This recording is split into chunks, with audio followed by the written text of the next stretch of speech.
وإذا سألك عبادي عني فإني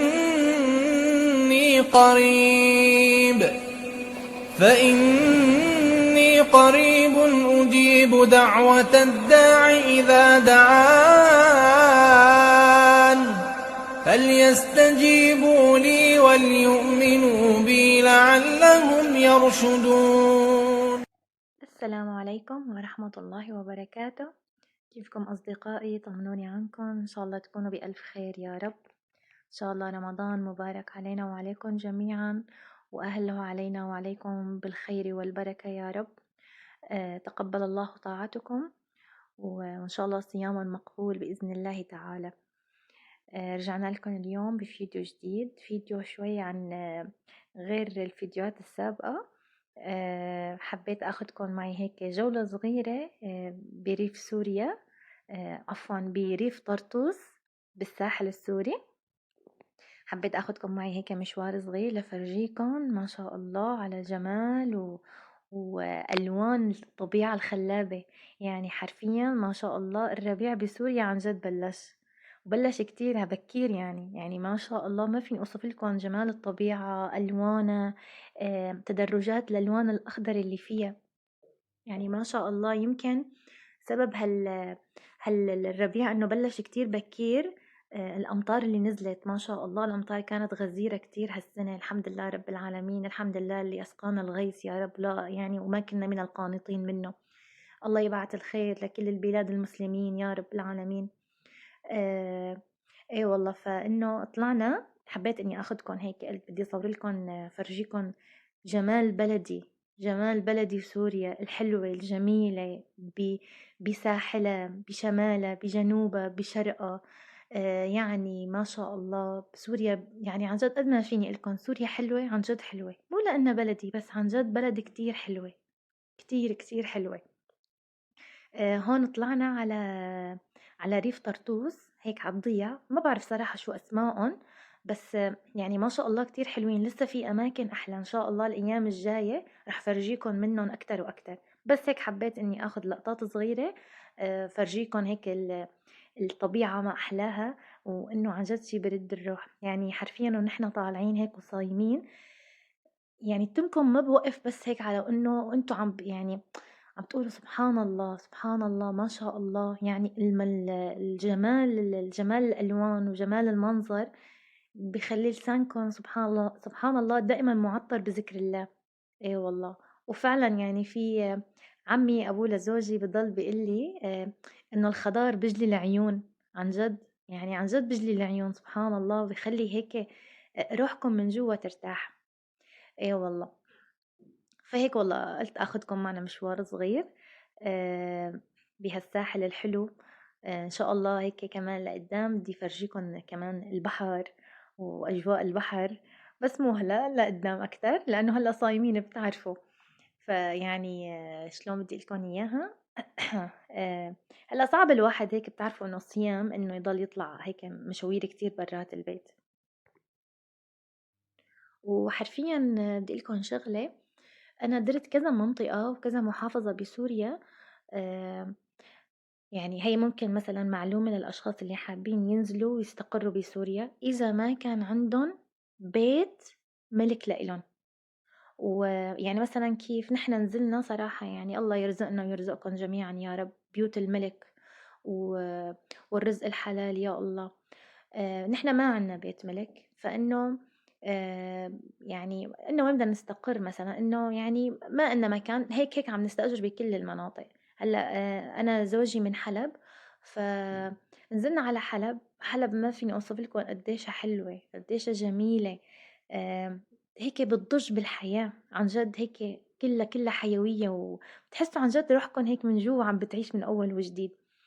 بس سبحان الله نحن جينا استقرينا بطرطوس لأنه بيت حماية كانوا موجودين، فإنه زوجي حب إنه يضل قريب على أهله، إنه ما نبعد، يعني مثلا نضل بحلب وهن بمكان، كونه عمي أبو زوجي يعني كان مؤسس مكان هون وضلينا موجودين معه.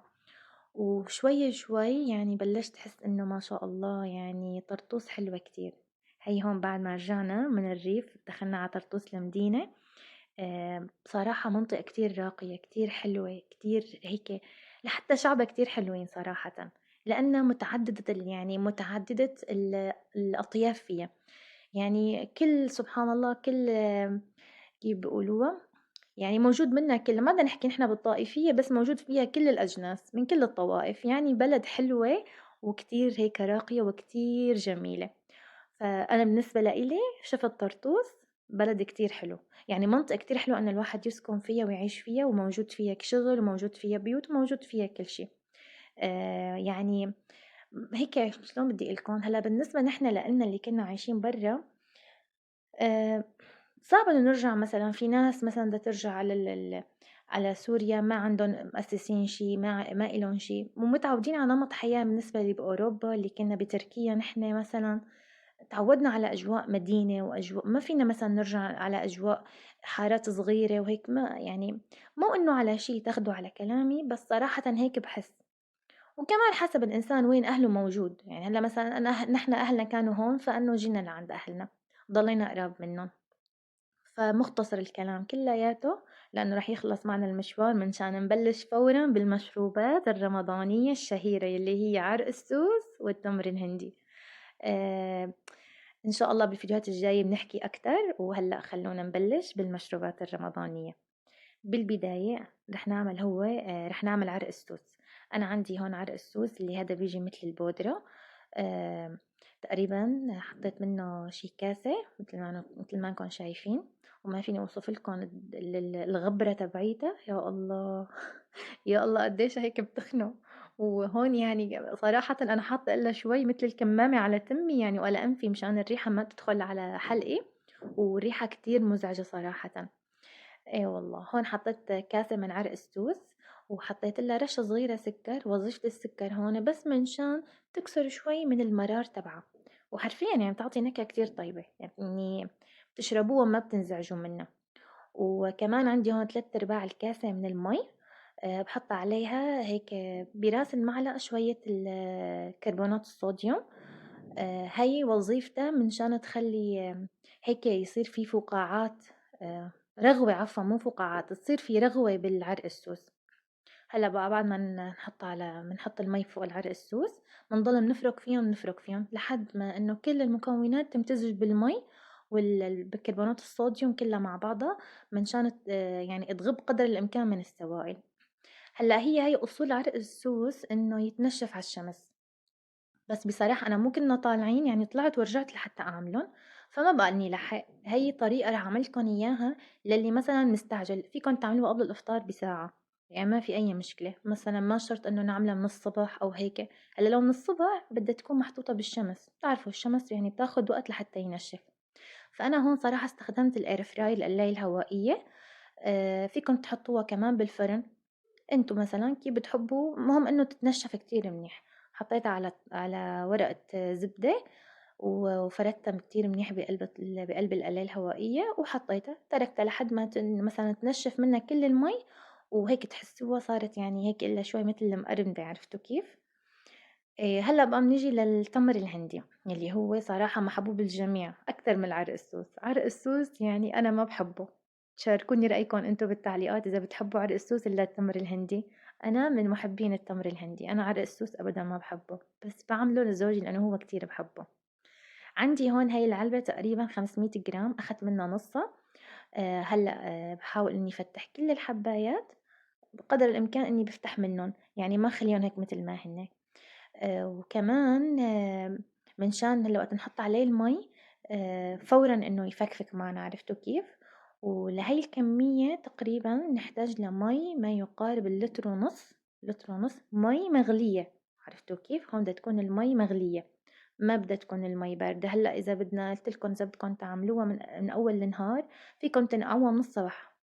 بتفتحوا الحبايات هيك كتير منيح، وبتحطوا لهم المي وبتغطوا عليها، وهو لحاله يعني بحل حاله وبدوب لحاله بقلب المي، لأنه وقت يعني من الصبح عند الإفطار في وقت. بس هلأ أنا لأني مستعجلة، فهي هاي طريقة للمستعجلين.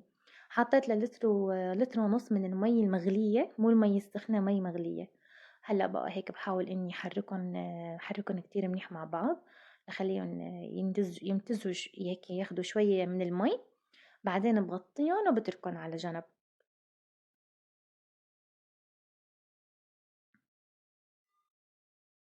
هلا بقى، هلا بنيجي على عرق السوس. هلا بعد ما نشف معنا، شوفوا كيف حبيته، صارت ناشفة كتير منيح. بنجيب اي قماشة تكون نظيفة عنا، ويفضل اذا عندكم قماشة مثل ما انا مثل ما كنتم شايفينها بالفيديو يكون احسن، لان هي تقريبا اللي عندي صايرة مثل آه، مثل الدانتيل، يعني هذا اللي بيجي مثل مثل الشاشية، مثل ما بقولوا نحن بنقول عنها شاشية. يعني بتلاقوها انها بتصفي قدر الامكان اكتر، يعني ما في شي بيمنع المي تدخل لقلب عرق السوس وبتحل اكتر. وشغلة كتير مهمة بدي أقولكن عن عرق السوس، لازم تكون قطعة القماش تكون تحطوه بقلبها كتير كتير نظيفة، يعني ما لها روائح، ما أخده أي شي، لأنه عرق السوس كتير حساس. مرة أنا صراحة غلطت وحطيت قطعة قماش عندي وأنا نظيفة صراحة يعني، بس ما بعرف شو كان فيها وحطيت. عرق السوس ما بينشرب يا جماعة، ما بينشرب للكب كان. فإنه مشكلة عرق السوس كتير حساس، إنه القماش بدكم تحطوا فيه تكون كتير نظيفة، لا أخده روائح، لا أخده، لا فيها شي مثلا معلم فيه، لو مغسولة وضل فيها شي بتأثر. فيفضل تكون قطعة قماش نظيفة جديدة أحسن وأحسن. أنا صراحة كل سنة برمضان بغير القطعة، بخاف مثلا تكون أخده ريحة رطوبة أو شغلة، مشان ما إنه تعلق بطعم عرق السوس. لهي الكمية أنا احتجت لتر، بس انتو بهاي الكمية بتكون أكتر من لتر مي صراحة، لأنه طلع أنا معي هون شوي ال العصير تقيل. فشو اسمه، لازم تحطوا له تقريبا لهي الكمية شي لتر ونص من المي، ومي عادية بس إنه مي قابلة للشرب تكون نظيفة. هلا بقى مثل ما شفتوا حطيتها وصرت هيك اخذ شوي صغيرة من الكاسة واصب فوقها. والمي لما تنزلوه على عرق السوس هيك بالتنقيط، يعني بتحسوا انه شلون هيك بتحل قوام، وما بعرف كيف تعطي اللون هذا الحلو. ما بعرف، تحسوها انه عادات وتقاليد، ما هم نحن نمشي على العادات والتقاليد ما فينا. هلا بنرجع للتمر الهندي. مثل ما انكم شايفين، بدي احاول اني هيك شوي نحن بسوريا بنقول عن هاي العملية هي المرس. بمرس شوي صغيرة حبات التمر الهندي مع المي. هون بعد ما المي صارت دافية، يعني انه فيكم تتحملوها تحطوا ايدكم فيها. طبعا للناس مثلا هلا تقولوا انه عم بشتغل بلا كفوف وهيك، صراحة انا ما يعني ما بعرف اشتغل بالكفوف، وانا عم بشتغل لعائلتي وبشتغل ببيتي، يعني اكيد ايدي نضاف وكل قطرة عم نغسل ايدينا، عرفتوا كيف؟ مشان ما حدا يجي ينتقدنا يا جماعة. المهم منكمل. هلا بعد ما مرستهم شوي صغيرة، بجيب مصفاية مثل ما انكم شايفين، وبصير بفضي وبصفي منها شوي شوي، بالخلاط هي بالمضرب اليدوي. بصير بحاول اني ضل اخفق فيها شوي صغيرة لحد ما تنزل منها هي كل مادة التمر الهندي، يعني آم، نصفيها وتنزل.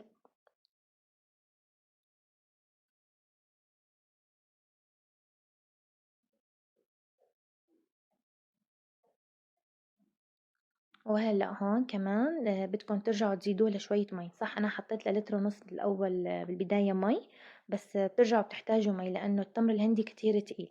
فأنتوا مثلا لما بتصفوا أول شي بضل عندكم هي التكتلات اللي بتبقى آخر شي بضل لسه فيها، فبترجعوا بتجيبوا كمان شوية مي، يعني ما يقارب كمان شي نص لتر مي، يعني الكمية كلها بقلب بعضها يمكن تحتاج لتر لتر إلا شوي صغيرة، يعني ما كتير. بنرجع نضيف المي فوقه وبنضل منحرك فيها ومنصفيها، بنعصرن كلهم كتير منيح و... ومنصفيه. وكمان بهالمرحلة هون بدنا نضيف له السكر. لازم نضيف له السكر بهالوقت، ليش؟ لحد انه هلا مثلا عندي هو مو دافي، فالدفى تبعه انه بخلي السكر يدوب قوام، عرفتوا كيف؟ بالاول لما نصفيه مرة تانية شفتوا كيف لسه بضل فيه يعني هي الطحل تبعه، عرفتوا؟ لازم يتصفى كتير منيح، لانه لازم يكون معنا هو خليط ناعم، ما يكون فيه تكتلات هاي الصغيرة، فبتحسوها انه بتزعج لما بتجي تحت هيك بتمكن، عرفتوا كيف؟ فهلأ هو متل ما قلت لكم بدنا نضيف السكر لهي الكمية، لنص تقريبا. يعني هو عندي كان نص كيلو تمر هندي، أنا حطيت نصه يعني ربع 250 جرام. أنا حطيت له كاسة كبيرة من السكر، كاسة هي ما يقارب 200 جرام، 200 مل عفوا من السعة تبعيته. انتو كيف بتحبوها فيكم تضيفوا السكر، يعني الحلاوة حسب الرغبة. بس بصراحة أنا لهي الكمية اللي عم بتشوفوها كاسة السكر هي كتير ممتازة، بتحسوها لا حلوة ولا حامضة، يعني بتطلع كتير معتدلة. هلا بقى جينا للعرق السوس. بعد ما شفتوا كيف الطريقة عملناها، تركتها تقريبا قطعة القماش بقلبه شي ربع ساعة لتحلحل كتير منيح. وبعدين بنجيب ايش عندكم، قنينة، البريق بتعبوا فيه، بتعبوه وبتحطوه، بس يفضل إذا بدكم تعملوه بكير بتحطوه بقلب قنينة وبتسكروه كتير منيح مشان قلتلكن حساس دغري بيلقط سوائل. والتمر الهندي عند التقديم بتحطوا له ماء الزهر. مثل ما قلت لكم، بالنسبة لماء الزهر اللي بنحط على التمر الهندي، هذا آخر شي قبل ما نقدمه، يعني قبل الإفطار بشي 10 دقايق بتحطوا له مشان يضل نكهة موجودة وما تروح فورا. ولهون بيكون خلص الفيديو. إن شاء الله تكونوا استمتعتوا وحبيتوا الفيديو كلياته، المناظر الحلوة والمشروبات الرمضانية، ومن لكم بأمان الله.